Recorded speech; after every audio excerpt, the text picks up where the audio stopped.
Hi guys. Okay, our first lesson is going to be on watercolor washes, how to get a smooth watercolor wash, and it'll allow us to practice using our paints now that we learned all about the different supplies that we need.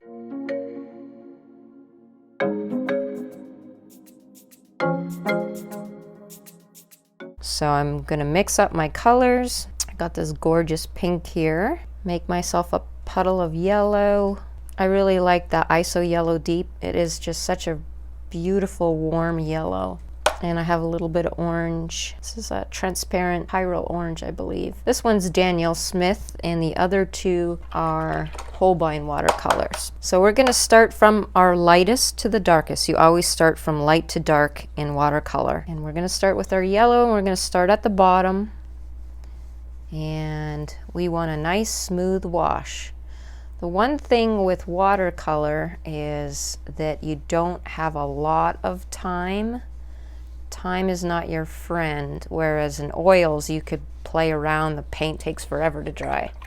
It's different with watercolor. Okay, so that's a pretty nice smooth wash. We're going to pick up our orange and we're just going to go over that a little bit and throw down some orange here.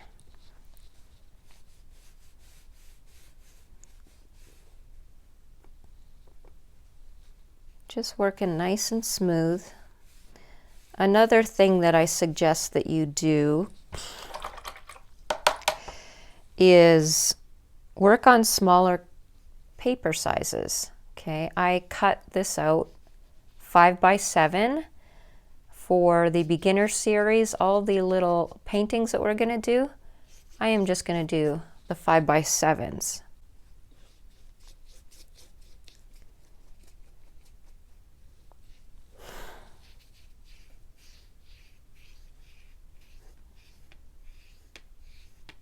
Okay, and now we're going to kind of blend these together here. Blend it down a little bit. Now, when paint starts to dry, I am going to actually make sure that my paintbrush is clean and not have it too wet, because this section is drying. And if I put too much water in this section, I will create a bloom. Okay, and blooms will wreck this really nice, clean effect that we have right now.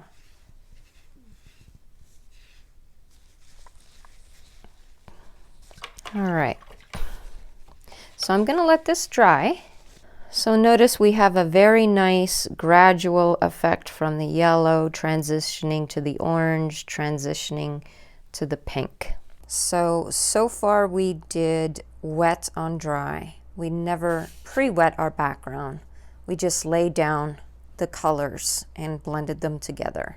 There are some of these grasses that are out of focus, and I am going to re-wet the background just to show you the next technique, wet on wet, which is going to give us an out of focus look. I'm not bringing in any bright colors for the grasses. They're just going to be kind of neutral brown. And as you can see how it kind of goes fuzzy? It's like a fuzzy background effect. And I'm just trying to use a really light hand doing this.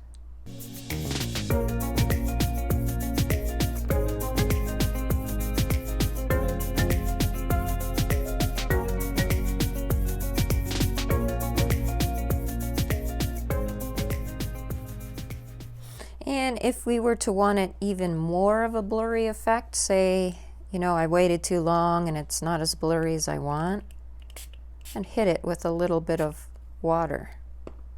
Now it's like super blurry. Okay, and I could pick up the excess water just by mopping, taking some of the water off with a paintbrush or with a cloth or whatever you have on hand.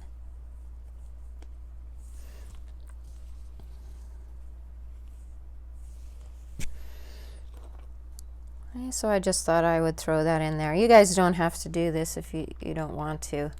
I just wanted to show you two techniques today, wet on dry and wet on wet. So that gives you that fuzzy appearance.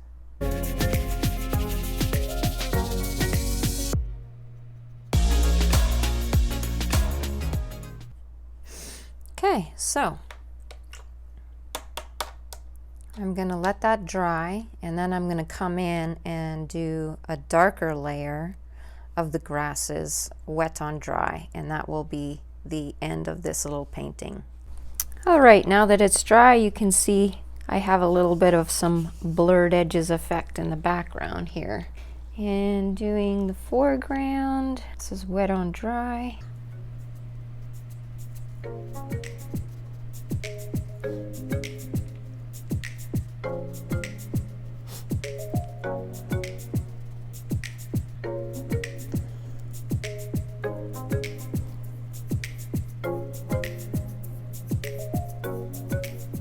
So I'm just following my pencil lines.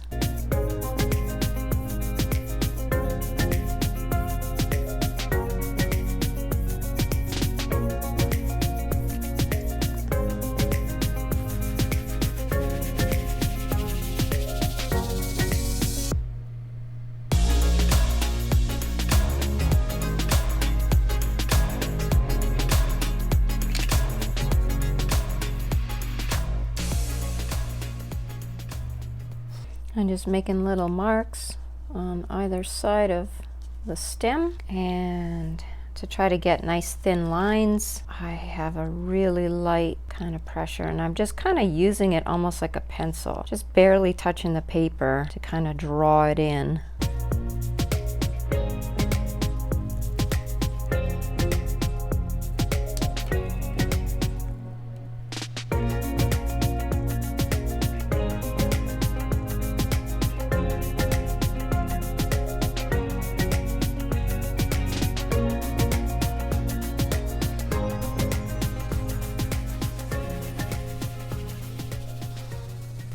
I have a blemish on my paper here, so I'm going to turn it into bird.